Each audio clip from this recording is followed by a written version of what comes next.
Olá, boa tarde. Sejam bem-vindos a mais uma edição de Mercado e Companhia. Vamos aos destaques de hoje a partir de agora. Tensão entre Estados Unidos e China aumenta e afeta o preço no mercado agrícola internacional. Exclusivo, o governo confirma anúncio do Plano Safra na primeira quinzena de junho. E nessa edição você vai conferir os detalhes em entrevista com o secretário de Política Agrícola do Ministério da Agricultura, Eduardo Sampaio. Estudo do Rabobank afirma que restrição nos portos do Brasil pode atrasar compras e até resultar na falta de oferta de fertilizantes.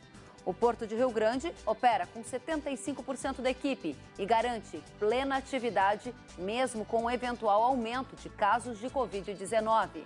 Você vai ver tudo isso e muito mais a partir de agora. O Mercado e Companhia já está no ar.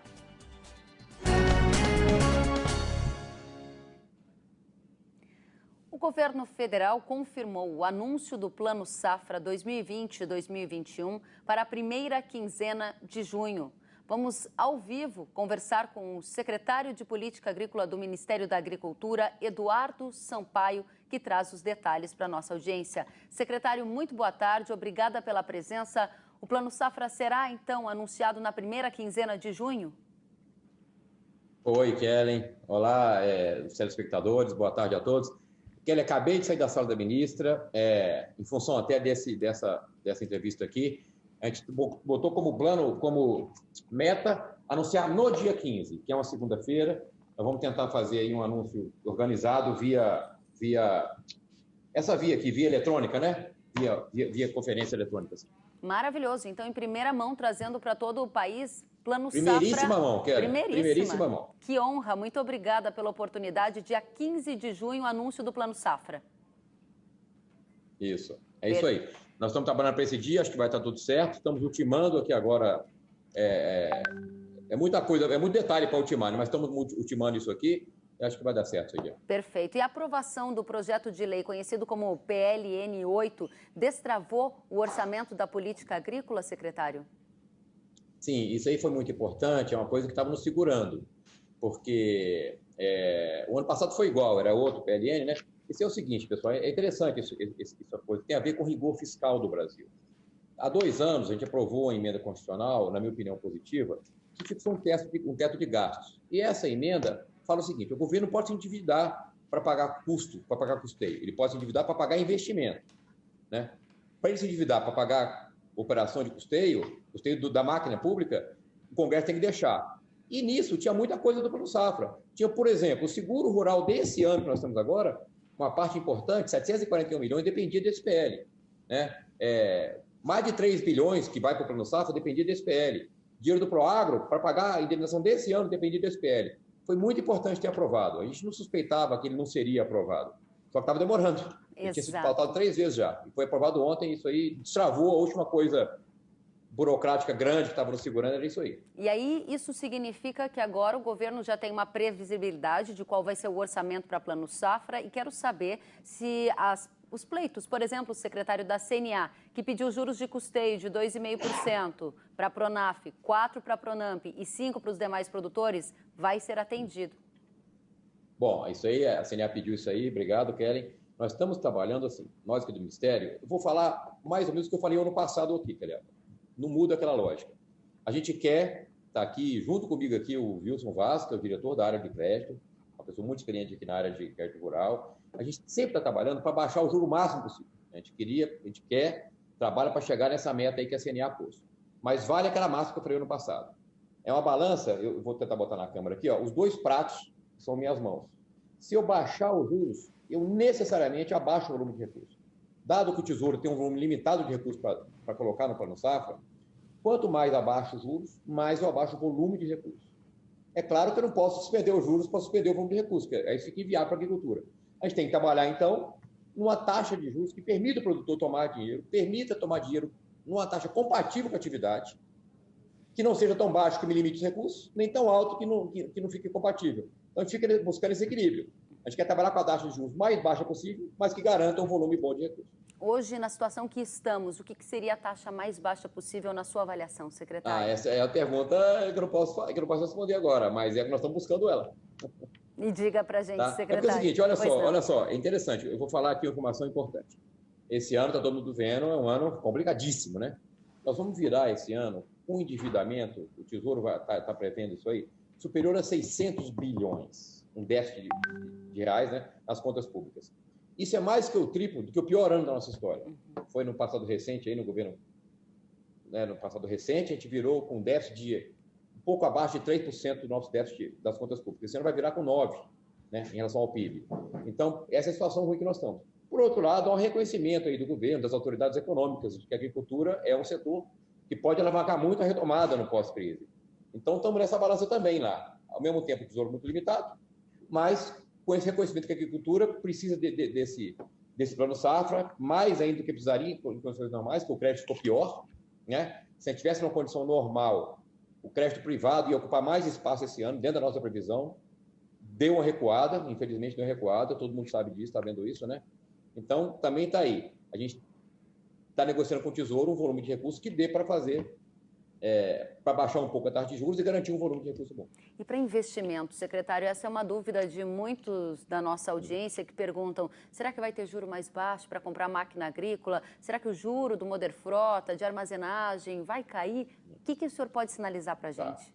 Olha, numa situação de crise, já tivemos no passado, até não tão distante assim, quando a coisa fica muito feia, o dinheiro vai todo para o capital de giro. Na nossa linguagem aqui, para o custeio, né? Nesse ano, eu acho que a gente vai privilegiar o custeio, óbvio, mas vai ter, sim, recurso para investimento.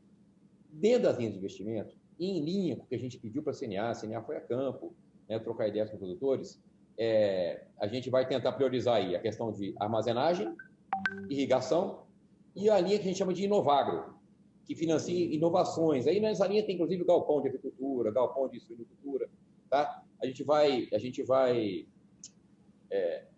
priorizar essas linhas. Além, óbvio, do ABC, porque a linha é a linha mais, eu vou falar aqui, não é pejorativo, a linha mais querida, né? Porque ela financia práticas sustentáveis, financia para o produtor rural aí, melhoria de perfil de solo, correção de solo, recuperação de pastagem degradada. Então, seria isso, ó. Armazenagem, não que não vai ter dinheiro para a uva, vai ter dinheiro para as outras linhas também, mas prioridade, quando a coisa vai apertando, vai para a prioridade, né? Armazenagem, irrigação, o que eu falei? O Inovagro e o ABC. Perfeito. Agora, secretário, se eu não estou enganada, na proposta da CNA, eles pediram esses cortes do custeio, mas manutenção dos juros atuais de investimento com uma diferença, que o bem pudesse ser 100% financiado. Essa é a lógica que o governo deve seguir também? Olha, isso é uma coisa até que é uma das poucas coisas pessoais que eu fiz aqui, foi até para piorar um pouco isso aí. O ano passado, a gente colocou que o bem, um pouco mais do bem, fosse financiado pelo privado, que faz o recurso para não render muito mais. Isso a gente fez no Moderfrota. A gente não está no nosso horizonte mudar isso, viu, Kelly? Porque é aquela filosofia que eu falei ano passado aqui, aquele mesmo princípio. Eu prefiro atender um pouco menos bem, um universo maior de produtores, do que atender muito bem menos produtores. Não sei se eu consegui me fazer entender aqui.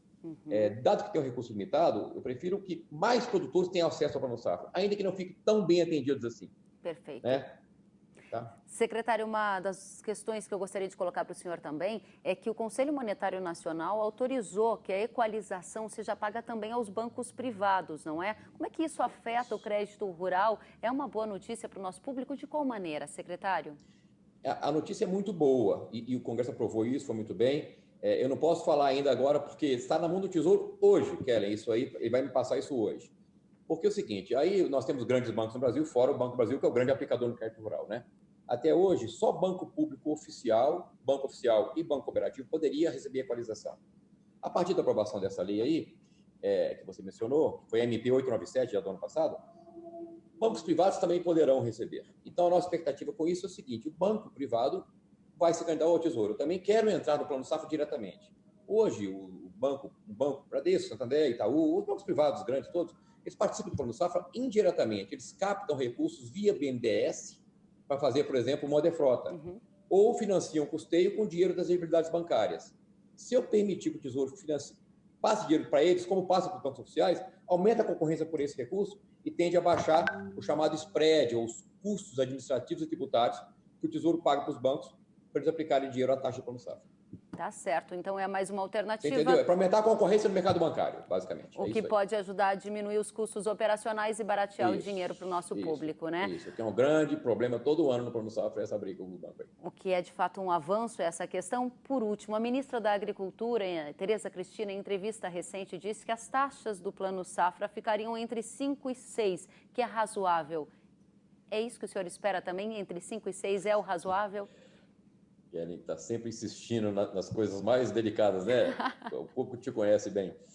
Olha, eu não posso falar isso agora, Kelly. A gente trabalha com a meta, e repito o que eu falei há pouco, com a meta trabalhar com a mais baixa possível. Uhum. Então a gente fez está em negociação, a gente apresentou nossos números lá também para o Tesouro Nacional, né? Eles têm a contraproposta deles, foi feita uma fórmula, uns 4 anos atrás, fizeram uma fórmula para isso. O cálculo dessa forma não ficou tão longe assim do que a gente esperava, né? Então estamos agora num ajuste fino, de quem reduzir proporcionalmente para o grande, para o médio e para o pequeno, né? Para o Pronaf, onde são proporcional a dos grandes e dos médios, mas estamos trabalhando para tentar reduzir sim um pouco a taxa de juros. Tá? Ok, secretário, eu lhe agradeço muito pela presença, pela informação exclusiva para a nossa audiência. Plano Safra, divulgação 15 de junho de 2020, em uma plataforma online para todo o país conhecer de perto essas novas regras. Agradeço pelo prestígio, parabenizo pelo trabalho técnico e sério. Falar só um restinho aqui, porque é o seguinte, eu falei aqui, isso é primeira mão mesmo, não é mentira da Kelly, nem minha, primeira mão mesmo. Então, pode ser que o presidente da República queira participar, por exemplo, aí pode mudar um pouquinho, tá? Porque é uma coisa muito grande, né? Mas então trabalhando com essa meta, dia 15, numa plataforma eletrônica, tá bom, pessoal? Muito bem. Eu peço desculpas por não ter mais informação para dar, né? Tem informação, porque não está pronta mesmo, tá bom, pessoal? Muito obrigada, secretário. A direção está muito clara para a gente e já sabemos agora com que data contar. Volte sempre, o senhor é muito bem-vindo. Obrigada pelo prestígio que deu à nossa audiência com essas informações. Um abraço. Um abraço a todo mundo aí. Obrigada. Tá aí, primeira mão para você que acompanha o Mercado e Companhia no Canal Rural, 15 de junho, Plano Safra 2021, com uns detalhes que o secretário deixou nas entrelinhas sobre qual deve ser o horizonte para plano de custeio e investimento. A gente, claro, vai continuar abordando esse assunto ao longo do dia de hoje aqui no Jornalismo do Canal Rural. E o mercado acompanha o aumento da tensão política entre Estados Unidos e China, depois de Pequim anunciar que vai impor novas leis de segurança nacional em Hong Kong, que atualmente é um território autônomo. Em resposta, o presidente Donald Trump disse que vai haver, abre aspas, uma reação muito forte contra o governo chinês se a medida for aprovada e colocada em prática. Os riscos geopolíticos entre Washington e Pequim aumentaram depois do porta-voz do legislativo chinês, Zhang Sui, afirmar que os parlamentares vão decidir sobre o projeto que permite ao Congresso Nacional do Povo fazer uma legislação com o objetivo de parar atividades subversivas e a interferência estrangeira em Hong Kong. A medida vai ser analisada na sessão anual do governo chinês, que começa hoje, e a expectativa é que seja aprovada na próxima semana. Em resposta a Pequim, o presidente Donald Trump afirmou que haverá uma reação muito forte dos Estados Unidos se a China aplicar uma nova lei de segurança nacional em Hong Kong.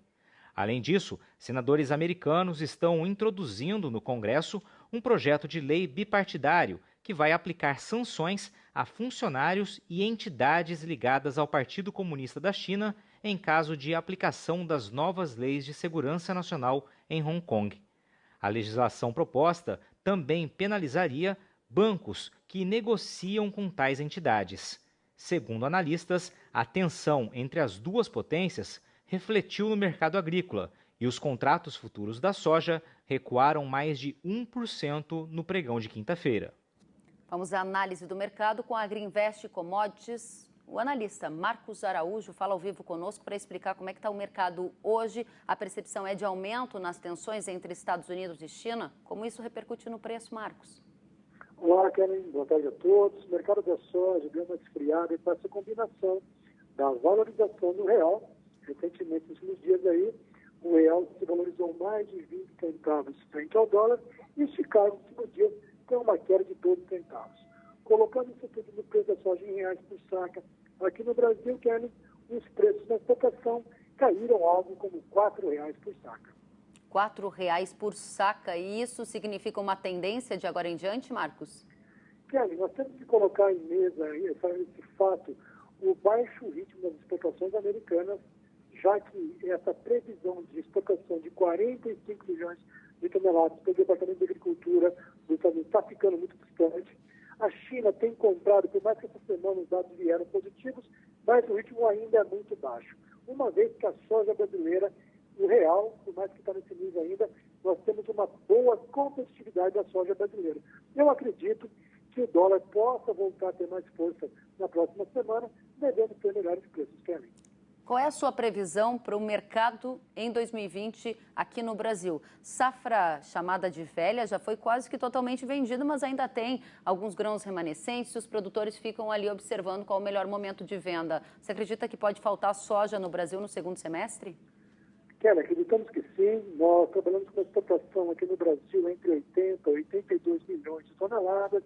Nós trabalhamos com uma redução do processamento interno em função dessa valorização natural que tem ocorrido dos prêmios da soja. Aqui no Brasil, hoje, a margem da indústria, ao processar a soja em grão, vendendo farelo e o óleo, muitas estão na conta no negativo, e também o biodiesel sofre com essa menor demanda causada pelo Covid.